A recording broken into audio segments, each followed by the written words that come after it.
여호수아 7장 3절에서 4절입니다.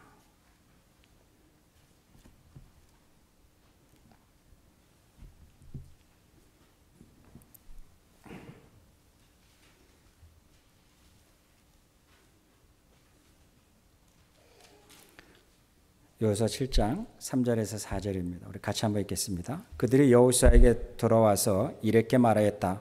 모든 백성을 다 올라가게 할 필요가 없을 것 같습니다. 2,000명이나 3,000명만 올라가도 아이성을 칠 수가 있습니다. 모든 백성이 그 성을 친이라고 다 수고할 필요가 없을 것 같습니다. 성 안에 있는 사람들의 수가 얼마 되지 않습니다.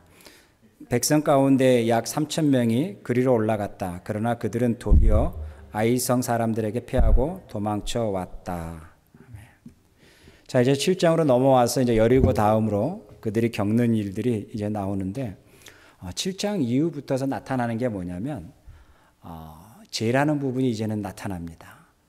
그 전까지는 죄라는 부분이 나타나지 아니하고 하나님 앞에 긴장돼 있으면서 살아가는 그들의 삶, 그리고 여리고뿐만 아니라 가나안으로 진입하기 위해서 그들이 긴장하면서 가고 있는 그 삶 가운데에서 이제 여리고가 무너지고 난 다음에 그들에게 나타나는 죄의 부분이 나타납니다. 이 부분이 이제 7장에서부터서 나타나면서 하나님이 그들에게 주신 말씀이 뭔지를 한번 점검해 봤으면 좋겠습니다. 이스라엘 백성들은 다른 백성들이 봤을 때 굉장히 부러워하는 백성 중에 하나입니다. 한번 생각해 보십시오. 자기들의 신이 자기들에게 베풀지 못하는 놀라운 일들을 저 민족이 섬기고 있는 신은 준다라고 했을 때에 아마 분명히 이 B라는 곳에 있는 사람은 A라는 곳을 부러워할 수밖에 없을 겁니다. 그게 대표적인 게 뭐예요? 홍해 사건이죠. 홍해를 건너왔던 40년 전의 이야기는 도무지 불가사의한 이야기의 스토리가 됐을 겁니다.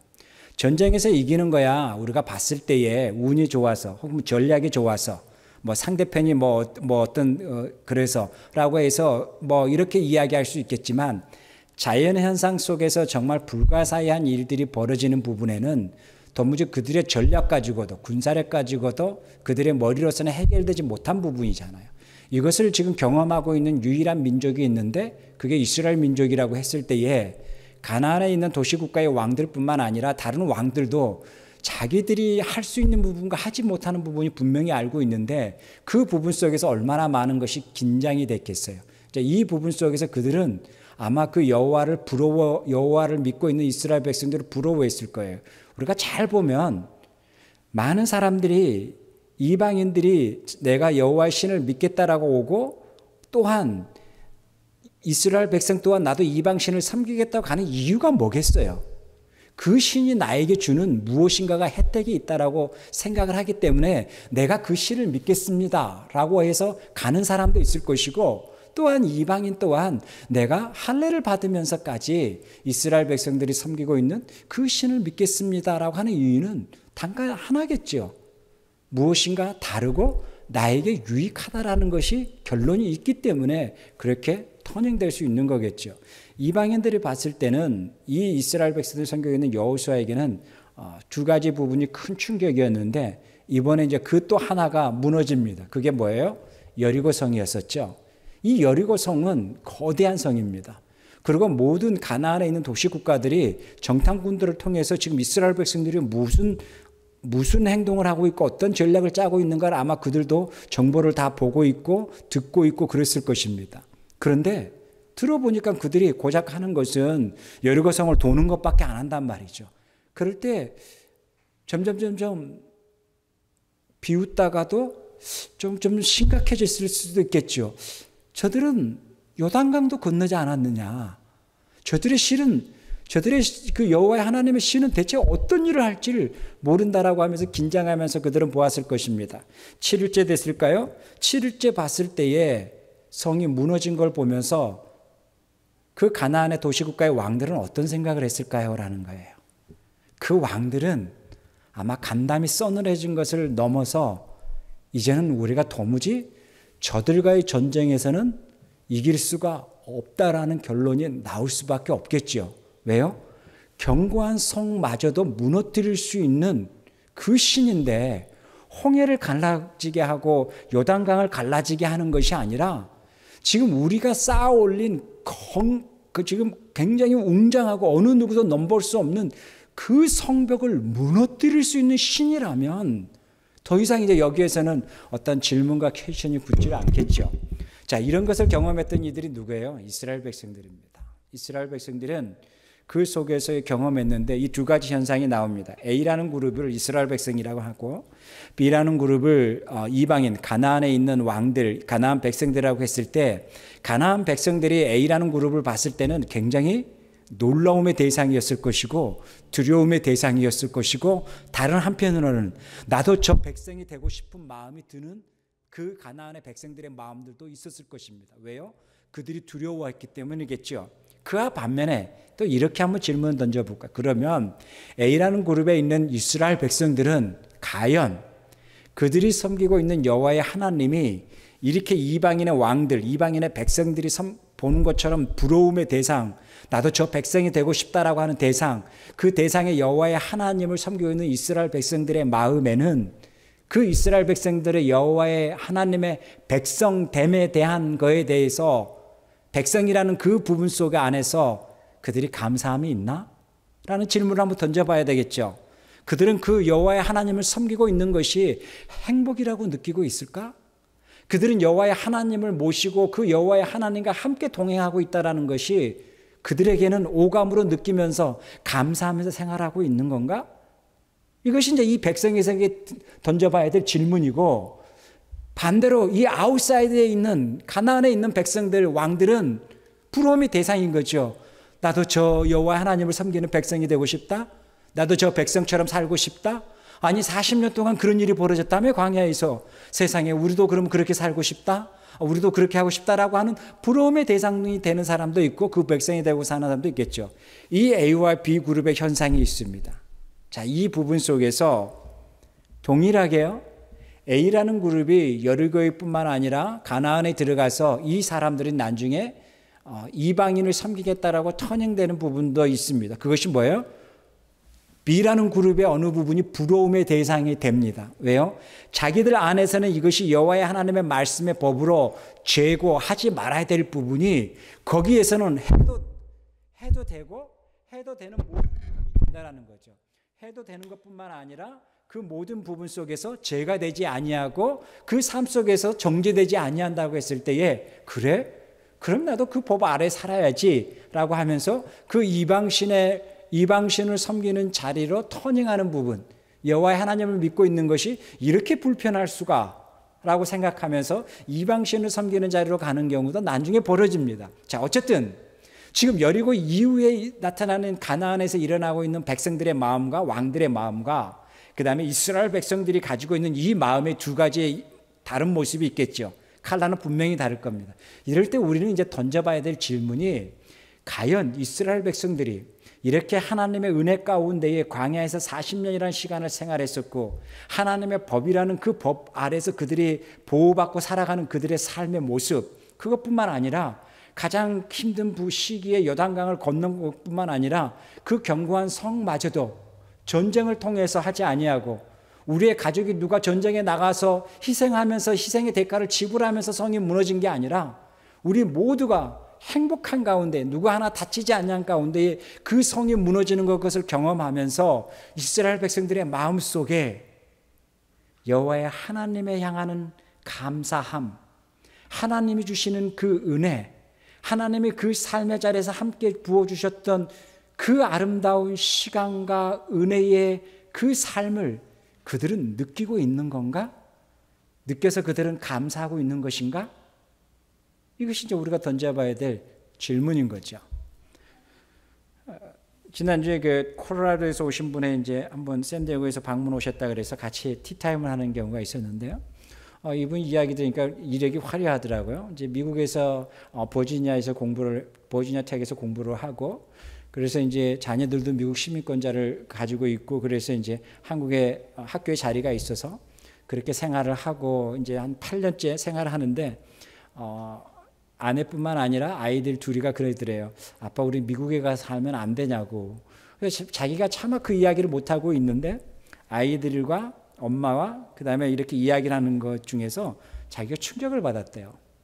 그것은 뭐냐면 우리가 미국으로 다시 가자고 하는 게 옛날 같으면 교육, 우리가 이제 과거에 10년, 20년 전에는 교육, 무슨 뭐 경제, 뭐 이러한 부분이었는데 이 대화의 터닝, 그 다음에 관심의 부분이 달라진 게 공기가 너무 안 좋아요, 아빠 여기. 이거였대요. 이게 자기도 공기가 안 좋다라고 했지만 설마 공기가 안 좋아서, 설마 미세먼지가 많아서 이게 너무 살기 불편하구나라고 해서 밖에도 마음대로 못 나가는구나라고 하는 이 부분 속에서 아이가 자주 이제 조금 뭐 기관지가 뭐가 안 좋은지 알러지가 있는지 자꾸 이러한 부분을 해서 우리가 공기 때문에 이렇게 와야 되겠다라고 생각했다라는 것은 자기는 상상을 못했다라는 거예요. 그래서 이제 콜로라도에 지금 자기가 자리가 하나 있어서 거기서 지금 이제 1년 넘게 생활을 하면서 이제 식구들과 베케이션이 돼서 지금 샌디에고로 왔는데, 자기가 예전에 UC 샌디에고도 잠깐 뭐 몇 개월 동안 있으면서 느낀 게 공기가 여기가 너무너무 좋고, 그래서 가족들이 샌디에고로 가자 그래서 제1번 샌디에고로 베케이션을 갑시다라고 해서 샌디에고로 왔다라는 거예요. 그래서 샌디에고로 오면서 우리가 그래도 LA도 좀 코리안타운도 있으니까 코리안타운도 좀 갔다가 가자 그래서 샌디에고로 직항하지 않냐고 LA로 직항을 해서 LA에서 차를 렌트해가지고 이렇게 했대요. 그래서 LA에서 하루도 1박하고 이 샌디에고로 오면서 LA하고 샌디에고 이렇게 다르냐고 이야기를 하는 거예요. 그래서 그분이 이야기하는 게 이런 이야기를 하는 거예요. 샌디에고에 사시는 분은 못 느끼시죠? 여기의 공기와 여기 기후와 여기의 환경이 좋다라는 것을 당연시 여기고 생활하고 있고 오감으로 못 느끼시죠? 라고 이야기하는 거예요. 그래서 저도 이제 그 이야기를 들으면서 그런 생각이 드는 거죠. 예전에 우리가 라스베가스에 있으면서 샌디에고를 이제 사역지로 옮겨서 올 때에 그런 이야기를 했지. 야, 이제는 바다다. 바다가 있는 곳에 있으면 이제 바다 갈 수 있다. 라고 하지만 바다로 온 샌디에고에 와가지고 바다 우리가 몇 번 가나? 뭐 이런 질문을 우리가 던져볼 수 있는 거잖아요. 야, 이제는 쫙 펼쳐진 바다를 볼 수 있어. 비치를 갈 수 있어라고 하지만 1년에 비치를 몇 번 가나? 아니 1년 아니라 지금 비치 몇 번 갔나 샌디에고 살면서. 이런 질문을 또 우리에게 던져볼 수 있는 거죠. 좋은 것을 누리고 있고 좋은 환경에 살고 있는, 좋은 환경의 하늘 아래 살고 있지만 우리의 오감이, 우리의 감각이 거기에 대해서 반응한 부분은 과연 얼마만큼 있을까라는 거예요. 그 반응이 뭐예요? 이스라엘 백성들이 여호와의 하나님 아래 은혜 속에서 홍해뿐만 아니라 요단강뿐만 아니라 그 거대한 성이 무너지는 하나님의 은혜의 시간 속에 있는 그들이 가지고 있는 감사함, 그 오감들의 반응이 뭐가 있을까? 여호와께 감사함이 있을까? 여호와께 정말 그들의 은혜가 있음을 정말 고백할까? 이것이 그들 안에서 던져봐야 될 질문인 거죠. 이것이 동일하게 우리에게도 던져볼 질문 아니겠어요? 우리의 삶 속에서 지금까지 함께 해주시고 함께 하신 그 은혜가 과연 우리가 오감이 느끼고 있나? 내가 건강해서 살아온 것처럼 느끼고 있지는 않나? 지금 내가 건강관리를 잘하니까, 내가 지금 관리를 잘하니까 내가 건강하다고 지금 가고 있는 건 아닌가? 하나님이 나에게 건강을 주셔서, 지금 하나님이 나에게 생명을 주셔서 이렇게 내가 살고 있는데 내가 그것을 오감으로 느끼고 있나? 이게 이제 우리가 던져봐야 될 질문인 거죠. 하나님의 은혜 속에 살면서 하나님의 주신 은혜가 우리의 건강함, 우리의 자신들의 건강함, 우리의 환경의 여건, 과연 이것이 하나님이 주시는 그 은혜의 오감을 느끼고 있는 것인가? 아니면 나의 말초신경의 오감이 그래도 내가 조금 똑똑하니까, 그래도 내가 조금 좀 계획적으로 움직이니까, 그래도 내가 이렇게 하니까라고 하는 나의 모든 것이 하나님의 자리에 내가 자리 잡고 앉아서 방석 깔고 앉아 있는 모습은 아닌가? 이것이 또 우리가 한번 동일하게 던져봐야 될 질문이지 않겠어요? 이것이 동일하게 던져봐야 될 우리들의 고민이라는 거죠. 근데 그것이 언제 우리가 다시 한번 아차 이게 아니구나라고 언제 깨달아요? 한번 혹 뭐가 들어왔을 때, 그리고 혹 어떠한 부분이 우리를 무너뜨리게 했을 때, 나 별거 아니구나. 이게 뭐 엄청나게 튼튼한 내 모습인 것 같아도 그냥 조그만 거 하나에 팍 가는구나. 팍 무너지는구나. 이랬을 때, 참 이러한 모든 부분도 하나님이 주신 은혜였구나. 건강함도 하나님이 주신 거고 이 환경도 하나님이 주신 은혜인데 이 환경 속에 있는 것이 하나님이 주신 은혜를 왜 내가 느끼지 못하고 내가 해서 한다라고 생각을 하는 것인가? 이것이 이제 아간의 문제가 터지는 요인이 된다라는 거죠. 죄라는 게 뭘까요? 죄는요, 성경에서 말하는 죄는 하나님이 나의 주인 되심을 거부하는 게 죄의 출발이라는 거예요. 그 관역이 뭐예요? 하나님 자녀됨을 거부하고 하나님의 주인 되심을 거부하고 내가 주인 된다라고 고백하고 그것을 가지고 고집대로 살아가는 모습이 죄의 출발이라는 거죠. 그것이 욕심이라고 표현을 하고 있어요, 바울은요. 욕심은 뭐예요? 내가 주가 되는 게 욕심인 거예요. 그게 동일하게 창세기에 보면 아담과 하와의 이야기 속에서 뭐 선악과를 먹었다 안 먹었다 했을 때 그 이유가 뭐예요? 내가 주도하고 싶은 거죠. 하나님이 그 주인 되심, 하나님의 은혜 속에 살고 있음이 아름다웠고 행복한다라는 것을 망각해버린 거죠. 그래 내가 한번 해보자. 이게 뭐예요? 죄의 출발이 돼버린 거죠. 이것이 동일하게 7장에 나온 거예요. 그래서 7장에 보면 아이성의 사건이 나오는데요. 이 아이성의 사건에 보면 생각을 해보니까 정탐꾼을 보니까 아이성에는 이미 사람이 많이 도망갔네요. 생각해 보세요. 여리고성이 무너졌는데 그 조그만 아이성에 남아있을 자가 누가 있겠어요? 일단 다 도망가는 거예요. 근데 남아있는 자가 누군지 아세요? 남아있는 자는 힘없는 자가 남아있겠죠. 다 뭐 힘 있는 자들은 다 챙겨가지고 갔겠죠. 이제 그 가운데에서 왕이 군사력을 준비해서 전투를 하려고 마지막까지 싸우려고 하겠죠. 아마 이 사람들도 이스라엘 백성들이 온다고 했을 때 아마 반은 도망갔고 반은 우리는 죽었다라고 생각했을 것입니다. 그런데 어떤 일이 벌어져요? 완전히 상상을 초월한 일이 벌어집니다. 그것은 뭐냐면 이스라엘 백성들이 이렇게 이야기를 합니다. 3절에 보면 그들이 여호수아에게 돌아와서 이렇게 말하였다. 그들이 돌아와서라는 게 그 성을 정탐했던 사람들이죠. 모든 백성이 다 올라갈 필요가 없습니다. 고작 한 2,000명, 3,000명이면 다 무너뜨릴 수 있습니다라는 거예요. 그러면 생각해 보세요. 그들이 2,000명, 3,000명이면 무너뜨릴 수 있다라고 하면 거기에는 몇 명이라는 정탐꾼의 데이터가 나왔다라는 거겠죠. 그죠? 근데 올라갔는데 어떤 일이 벌어져요? 4절에 보면 백성 가운데 약 3,000명이 그리로 올라갔다. 그러나 그들은 도리어 아이성 사람들에게 패하여 도망쳐 왔다라고 이야기합니다. 그래서 백성들이 간담이 서늘해졌다라고 나오는 게 5절 하반절입니다. 5절 같이 읽까요? 아이성 사람은 이스라엘 사람을 36명쯤 죽이고 성문 앞에서부터 스발림까지 추격하여 비탈길에서 그들을 쳤으므로 백성의 간담이 서늘해졌다라고 이야기합니다. 이제 백성이 두렵기 시작합니다. 이제는 백성이 가나안을 두려움의 대상으로 느끼기 시작을 합니다. 여리고성이 무너졌을 때는 두려움의 대상이 아니었겠죠. 어느 순간에 보니까 여호와의 하나님의 자리가 없어져 버리는 거죠. 그러고 나니까는 여호와의 하나님 앞에 약속했던 그 약속의 의미가 희석화돼 버린 거죠. 생각을 해보세요. A와 B라는 인간관계 속에서 또 아니면 신과 백성의 관계 속에서 어떤 관계라고 할지라도 A와 B와의 약속이 있습니다. 그런데 B가 그 약속을 어기고 그 약속을 무시했다. 쉽게 얘기하면 개무시했다라는 것은 뭐예요?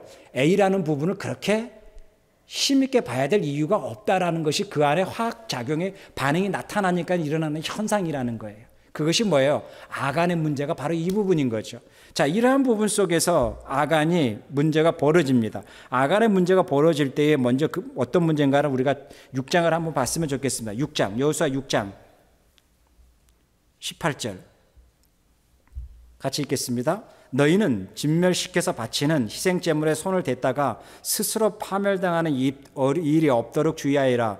너희가 진멸시켜서 바치는 그 제물을 가지면 이스라엘 진은 너희 때문에 진멸할 것이다 라고 이야기하고 있고요. 그 다음 19절요. 은이나 금이나 노시나 철로 만든 그릇은 다 주님께 바칠 것이므로 거룩하게 구별하여 주님의 금고에 넣도록 하여라 라고 이야기합니다. 자, 이 이야기를 누구에게 합니까? 이스라엘 백성들에게 이야기합니다. 이방인에게 이야기하는 게 아니죠. 이스라엘 백성들에게 이야기하는 거죠. 그러면 이스라엘 백성들은 누구죠? 이것 없이도 충분히 살아갈 수 있는 은혜를 경험했던 백성들. 이것을 이야기할 수 있는 이는 누구죠? 이스라엘 백성들의 생명을 모든 것을 보장해 주시고 주관하시고 모든 것을 책임지시는 여호와 하나님, 그 하나님이 이스라엘 백성에게 하는 이야기이고 이방인에게 한 이야기 아니에요. 다른 백성에게 이야기하는 게 아니에요. 내 백성에게 이야기하시는 여호와 하나님의 이야기입니다. 자, 그런데 이러한 부분 속에서 여호수아가 이제는 아이성에서의 실패하고 무너진 것을 보면서 여호수아가 주님께 슬퍼하면서 옷을 찢고 하나님 앞에 기도하죠. 그리고 하나님 앞에 아뢰죠. 그것이 6절입니다. 그래서 7절에 여호수아가 아뢰요. 주 하나님, 이 백성을 요단과 설적에 잘 건너게 하셨고는 여기 와서 우리를 완전히 개죽음 시킬 것입니까? 이제 이것이 지금 6장 7절의 이야기란 말이죠. 그럴 때에 11절 10절부터일까요? 주님께서 여호수아에게 말씀하셨다. 일어나거라. 어찌하여 이렇게 엎드려 있느냐 그러면서 그래요. 11절 이스라엘이 죄를 지었다와 나와 맺은 언약 지키라고 명령한 그 언약을 그들이 어겼고 진멸시켜서 나 주에게 바쳐야 할 물건을 도둑질하여 가져갔으며 또한 거짓말하면서 그 물건을 자기들의 재산으로 만들었다라고 이야기합니다. 자, 여기서 우리가 두 가지를 봅시다. 여호와의 하나님이 여호수아에게 두 가지를 이야기하죠. 첫째는 뭐예요? 약속, 나와 맺은 언약, 약속을 어겼다라고 이야기하죠. 그 다음에 두 번째는 뭐예요? 바쳐야 될 물건, 그 언약이 뭐예요? 당연히 바쳐야 될 물건, 그것을 내 것으로 소유했다라고 하는 겁니다. 그 다음에 두 번째 뭐예요? 거짓말을 하면서 그 재산을, 아니 그 물건을 자기의 재산으로 만들었다라는 거예요. 여기에 봐보세요. 거짓말하면서 그 물건을 내 재산으로 만들었다라는 거예요. 여러분, 우리가 신명기 큐티하지만 신명기에서 이야기하고 있는 게 뭐예요? 남의 것을 탐하지 말라라고 이야기하는 거죠. 남의 것을 거짓을 해서 내 것처럼 하지 말라라고 이야기하는 거죠. 심지어 재판하는 사람마저도 어떤 물건을 받아서, 어떤 물질을 받아서 재판이 흐트러지지 아니하도록 하여라 라고도 이야기하죠. 이 동일한 신명기 이야기죠. 이것이 지금 동일하게 나온 거예요. 첫째는 뭐예요? 도적질했다라고 이야기하죠. 두 번째는 뭐예요? 거짓말을 속이면서까지 이 물건을 나의 재산으로 축적했다라는 거예요. 이 두 가지를 이야기하는 거예요. 자, 이렇게 했을 때에 이제는 여호수아가 그 백성에게 일어나서 성결하여라 라고 13절에 이야기합니다. 그것은 뭐예요? 우리가 지는 이유는 주님 앞에서 우리가 성결하지 아니했기 때문에 그렇다라는 거예요. 그 성결하지 아니했던 이유가 뭐예요? 두 가지잖아요. 거짓말을 해서 이 물건을 내 재산으로 축적했다라는 거. 여호와께서 가장 싫어하는 부분에 있고, 두 번째는 뭐예요? 여호와께서 바쳐야 될 물건을 하지 말라는 것을 했다라는 거예요. 그것이 6장에 여호와께서 그들과 맺은 언약이란 말이에요. 너희들 그거 탐하지 마라. 너희들은 엄청난 풍요의 땅 속에서 이제는 누리게 될 거다. 절대 탐하지 말아라 라고 이야기했단 말이죠. 근데 7장에 나와서 이 일이 벌어진 거예요. 자, 이러한 부분 속에서 이스라엘 백성들에게 이야기했을 때에 13절에 이스라엘 백성들에게 이야기했다. 이스라엘아, 너희 가운데 진멸시켜서 주님께 바쳐야 할 물건이 있다라고 했을 때에 설마 이 수많은 백성들 가운데에 나만 그랬을까? 이런 생각을 가질 수 있었겠죠. 설마 나 하나일까? 다른 사람도 그랬겠지라고 했겠죠. 근데 여러분 한번 생각해 보세요. 저도 그래서 이 성경을 굉장히 구체적으로 봤단 말이죠. 그 수많은 물건을 꼭 아간만 했을까? 이걸 굉장히 많이 고민한 거죠. 많은 백성이 있었는데, 근데 성경이 굳이 이것을 아간을 대표성을 가지고 이야기하려고 하신 건가? 근데 잘 살펴봐도 그 백성들이 이 물건을 내 물건처럼 거기서 재산을 축적하는 사람은 딱 아간이 나오는 거 외에는 없단 말이에요. 나중에는 이제 이게 또 많이 튀어나옵니다. 그렇지만 지금 열일곱 이후에 나타난 현상인 거예요. 자, 아간의 마음속에 이제 이런 마음이 생기죠. 설마 나만 했을까? 그 다음에 두 번째, 그런 일이 벌어졌을 때 설마 이 많은 사람들 가운데에서 아무 본 사람도 없는데 내가 했다라고 어떻게 찾아낼 수 있을까? 이런 생각을 할 수 있어요, 없어요? 할 수 있지요. 아무 본 사람도 없는데. 그러면서 계속적으로 버티는 거죠. 계속적으로 어느 지파로 이렇게 왔을 때도 계속적으로 버티는 거죠. 아니겠지. 나는 아니겠지. 그런데 결국은 뭐예요? 계속적으로 시간 속으로 오면서 결국 유다 지파 속에서 그 다음에 삽디의 자손 속에서 길미의 아들인 아간이 딱 뽑히는 거예요. 그럴 때 아간에게는 나타나는 현상이 뭐겠어요? 부인할 수 없는 현상이 벌어지겠죠. 왜요? 그 많은 사람들 가운데서 점점점 오더니 나를 뽑았다라는 거예요. 그럴 때 아간이 이야기합니다. 20절. 아간이 여호수아에게 대답하였다. 저가 진실로 주 이스라엘의 하나님께 죄를 지었습니다. 저가 저지른 일을 말씀드리겠습니다. 라고 하면서 이야기를 합니다. 자, 21절에 보면 전리품을 잘 봐보세요. 첫째, 전리품 가운데에 신할에서 만든 아름다운 외투 한 벌과 그 다음에 은 200겔과 그 다음에 50세겔이 나가는 금덩어리 하나를 보고 탐이 나서 가졌습니다. 라고 이야기합니다.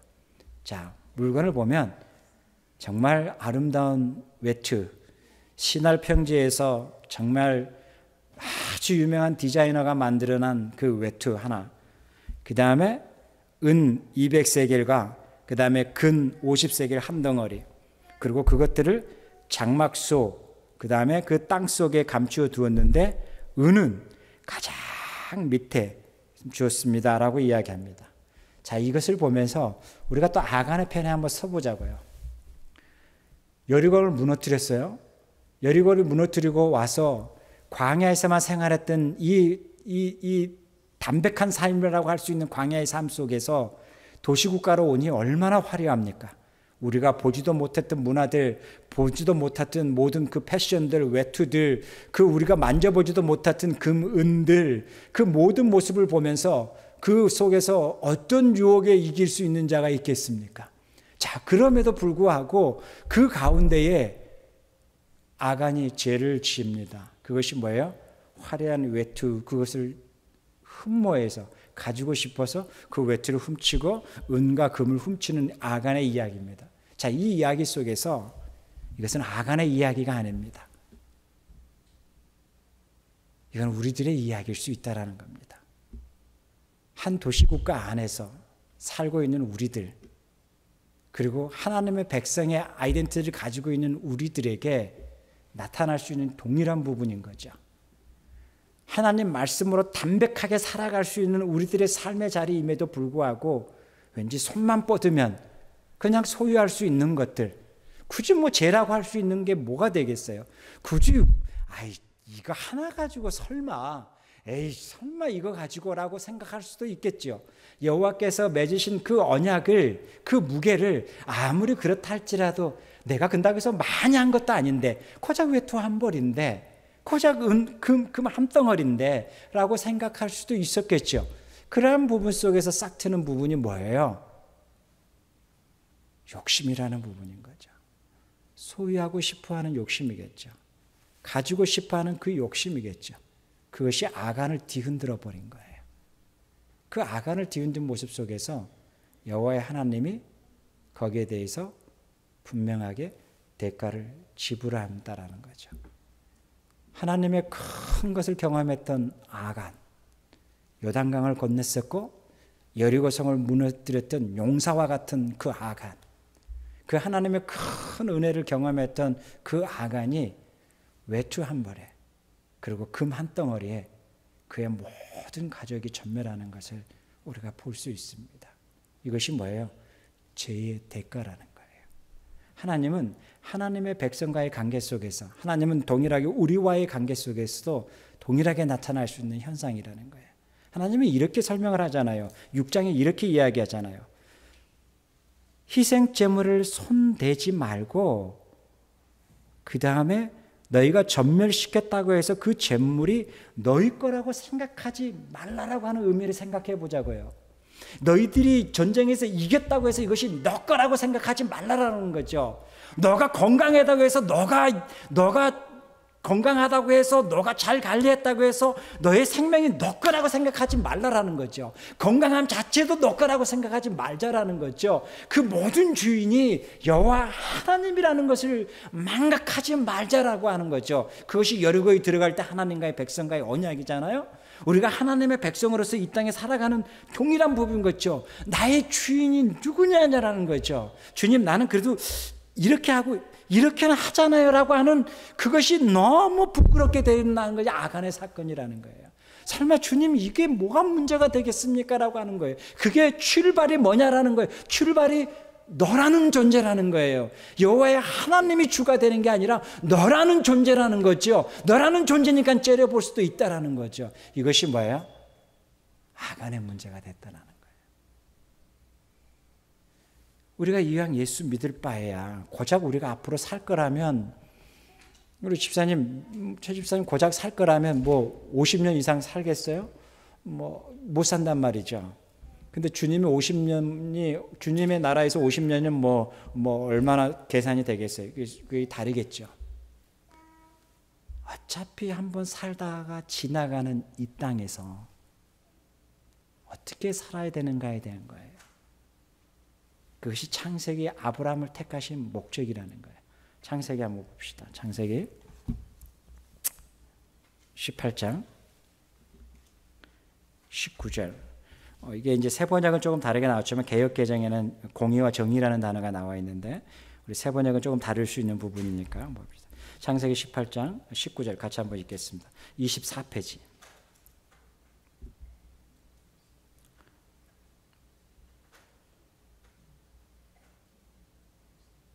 창세기 18장 19절 같이 읽겠습니다. 내가 아브라함을 선택한 것은 그가 자식들과 자손을 잘 가르쳐서 나에게 순종하게 하고 옳고 바른 일을 하도록 가르치는 뜻에서 한 것이다 라고 이야기합니다. 자, 여기서 보세요. 아브라함을 택하신 목적이 뭐예요? 아브라함을 선택하신 목적은 이렇게 이야기하네요. 그 자손과 자식을 잘 가르쳐서 뭘 가르치냐라는 거예요. 그 다음에요, 나에게 순종하게 하고 나의 법 아래 순종하게 하고 그 다음에 옳고 바른 하나님의 정의와 공의로운 옳고 바른 일을 하도록 가르치라는 거예요. 그것이 뭐예요? 아브라함을 택하신 목적이라는 거예요. 동일한 거겠죠. 하나님이 이스라엘 백성을 가나안으로 집어넣으신 목적이 뭐냐라는 거예요. 엄청나게 풍요로운 곳이니까 배불리 먹고 그냥 살아라는 게 목적이 아니라는 거죠. 그곳에서 하나님의 규례대로 하나님의 말씀 아래서 살아가면서 그 말씀을 뭐예요? 이방인에게까지도, 신명기에 나오잖아요. 이방인에게까지도 여호와의 말씀을 가르치면서 여호와의 하나님의 은혜를 나누면서 살아가는 거, 이것이 뭐예요? 가나안에 들어가신 가장 궁극적인 목적이라는 거죠. 정복의 목적이 아니라는 거죠. 하나님은 우리를 이 땅에서 보내셔가지고 50년, 80년, 90년 이 땅에 살게 하시는 목적이 있다라는 거예요. 아이덴티티가 있다라는 거예요. 왜 이 땅에 우리가 태어났나? 우리가 뭐 그런 걸 이야기하잖아요. 그 이유가 뭘까?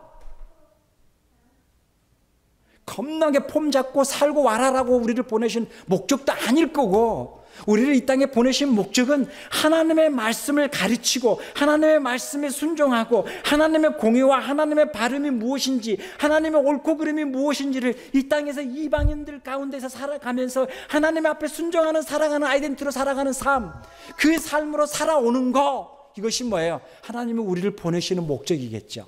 뭐 거창한 일을 하고 오는 게 아니겠죠. 그것이 뭐예요? 이 땅에서 수많은 이방인의 도시국가 속에서 살아가는 우리들의 삶의 모습이 되어야 되겠죠. 그게 뭐예요? 바로 여리고에 들어갔던, 가나안에 들어갔던 이스라엘 백성들, 오늘 도시국가에 살고 있는 우리들의 삶의 모습이 되어야 된다는 거예요. 콜로라도 그 교수가 이야기한 것처럼 샌디에고 살면서 샌디에고가 얼마나 좋은가를 오감으로 감사하고 생활하나요? 여러분이 하나님의 은혜가 얼마나 나에게 주신 은혜가 큰지를 여러분 오감으로 감사하나요? 이 건강이 얼마나 하나님이 나에게 주신 게 귀한 건지를 오감으로 감사하나요? 우리 가족이 이렇게, 우리 자녀가 이렇게 성장이 되고 있고 우리 가족이 이렇게 살고 있음을, 하나님의 나에게 주시는 은혜 있음을 지금 우리가 오감으로 느끼고 가나요? 아니면 그 자리에 지금 내가 자리 잡고 방석 깔고 있지는 않나요? 이게 지금 우리가 던져봐야 될 질문이라는 거예요. 그리고 그 하나님은 어느 시간 안에서만 조금 조각처럼 만나는 하나님으로 반응하고 있지는 않나요? 이것이 뭐예요? 아간의 문제였다라는 거예요. 우리가 여호수아를 보면서 진지하게 고민을 하는 시간이 되었으면 합니다. 하나님이 나의 주인 되십니다. 하나님의 주권 안에 살고 있음이 행복합니다. 하나님의 주권 안에, 그 말씀 안에 살고 있음이 얼마나 감사한지 모릅니다. 이것이 뭐예요? 우리들의 삶의 깊이와 넓이의 고백이 되었으면 합니다. 기도하겠습니다. 하나님 아버지, 감사합니다. 우리의 삶에 함께하여 주셔서 날마다 하나님의 은혜, 날마다 하나님의 베푸시는 그 삶이 우리의 삶에서 차고 넘치게 하여 주시고, 하나님이 우리의 삶 속에 주인 되심을 고백해 나갈 수 있는 아름다운 삶의 여정 되게 하여 주시옵소서. 감사합니다. 예수님의 이름으로 기도하옵나이다.